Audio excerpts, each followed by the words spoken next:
Bien le bonjour les amis, bien le bonjour. Alors nous voici pour une analyse de Apple. Alors on commence toujours dans les plus grandes time frames pour voir la tendance s'effectue en quel time frame. Et c'est toujours bien de prendre de la hauteur sur les choses. Plus on prend de hauteur, mieux c'est, même dans la vie. Donc voilà Apple en trimestriel, on voit bien que c'est ancré dans un puissant marché haussier. Il y a une belle correction ici en 2022. On sait bien qu'on en est en bourse. En 2022 ça a été compliqué, à part pour les shorters. Voilà. Et pour les traders intraday qui font aussi des longues en période, on va dire en mauvaise période de marché.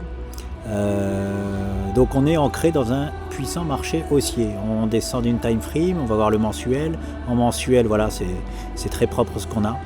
On a tout simplement on a une consolidation en canal baissier. Et pour savoir comment s'y prendre pour les objectifs qui vont arriver, c'est très simple. On prend la hauteur du canal et on la reporte au niveau de cassure. Boum. Ce qui est un objectif théorique aux alentours des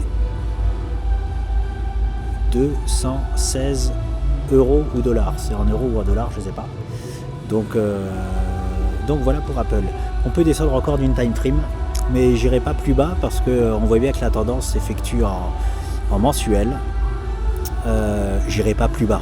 Je peux aller beaucoup plus bas pour les traders intraday, mais ici c'est pas le cas. Ici je vous partage l'analyse de Apple parce que c'est un investisseur qui m'avait demandé ce que j'en pensais et donc c'est pour ça que j'en profite pour le partager.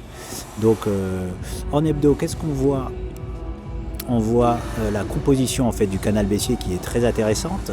Donc on voit même ici qu'on avait une épaule tête-épaule inversée qui nous donnait un premier objectif. Parce qu'on voit ici là, sur le point actuel, qu'on est en train de très légèrement caler. Et la magie des graphiques, c'est ça. Hop, on va mettre la ligne de coup en gros pour bien qu'on la voit. Voilà.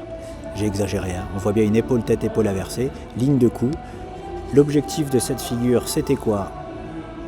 C'était la tête qu'on reporte au point de cassure, ce qui nous fait arrêter, hop, comme par magie, sur le poids dur actuel.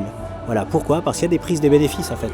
Il faut bien se rendre compte qu'il y a des prises de bénéfices à ces endroits-là et que les prises de bénéfices peuvent être tout simplement cohérente et continuer avec le marché haussier et ne pas juste effectuer une petite marche d'escalier et on continue, ou alors des fois ça peut aussi être des points de retournement. Le point ici que je vous ai, la cible que j'ai mis ici pour la figure du canal baissier, les 215 euros, je sais pas, je ne suis pas comme beaucoup le disent Madame Irma, des choses comme ça, je ne sais pas si le marché continuera de monter, mais il y a de très fortes probabilités qu'ici, dans cette zone-là, on va vivre une turbulence sur Apple, une turbulence plus ou moins forte, hein. Il peut y se passer tout simplement une toute petite masse de marché, mais il va y avoir en tout cas une prise de bénéfice des investisseurs et des traders à cet endroit. Donc voilà mon analyse sur Apple, c'est que si j'ai investi sur Apple au point de cassure qui était là, ce que j'aurais probablement fait si j'investissais sur Apple en long terme, je revendrai une très très bonne partie aux alentours, allez on va dire, on va jamais jusqu'au tout en haut, mais on va dire aux alentours des voilà, entre 210 et 215 euros. Ce qui fait quand même, hop, même si on va sur le point bas, allez, voilà, d'une hausse entre 25 et 30%. Et j'en ai fini avec Apple, les amis.